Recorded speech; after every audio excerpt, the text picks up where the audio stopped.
போகிறோம். அலாரிப்பு என்பது பரதநாட்டிய நிகழ்ச்சிகளில் பாரம்பரியமான தொடக்க பகுதியாகும். அலாரிப்பு என்றால் மலரும் மொட்டு என்று பொருள். இது நடன கலைஞரின் மலர்ச்சியையும் கடவுள், குரு மற்றும் பார்வையாளர்களுக்கு காண்பிக்கும் மரியாதையையும் குறிக்கிறது. மூஷிக வாகனம் என்பது சான்ஸ்கிரிட் மொழியில் இயற்றப்பட்ட ஒரு ஸ்லோகமாகும். இது விநாயகரை வர்ணித்து அவரை புகழும் பிரார்த்தனையாகும். ஆட வருகிறார் சக்தி ஷர்விகா ரமேஷ்குமார். இவங்களுக்கு கொரியோ பண்ணது அக்ஷயா. வாங்க சக்தி.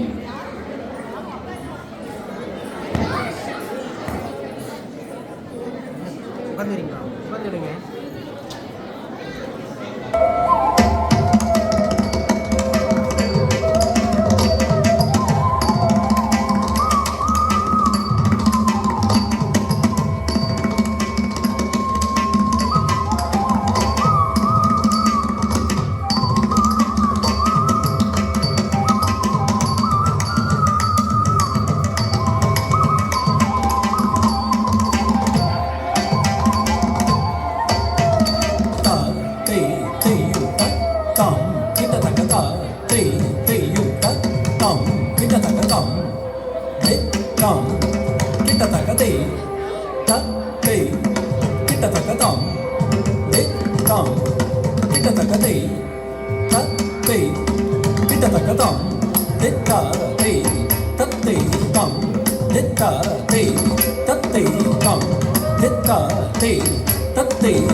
நன்றி சக்தி. ரொம்ப அழகா நம்ம விநாயகரை மலர் தூவி அழகாக வரவேற்றாச்சு. மிக்க நன்றி. இப்போ வந்து அடுத்த பெர்ஃபார்மன்ஸ் வந்து இப்போ நம்ம பரதத்தோட ஆரம்பிச்சிட்டோம். அதே மாதிரி எப்பயுமே வந்து நம்ம முழுமுதற் கடவுளான விநாயகரோட தான் நம்ம அடுத்த ப்ரோக்ராம் இருக்கும். ஸோ அடுத்து வந்து நம் முழுமுதற் கடவுளான விநாயகரை பற்றி பாட வருகிறார் குரு வேலுமணி.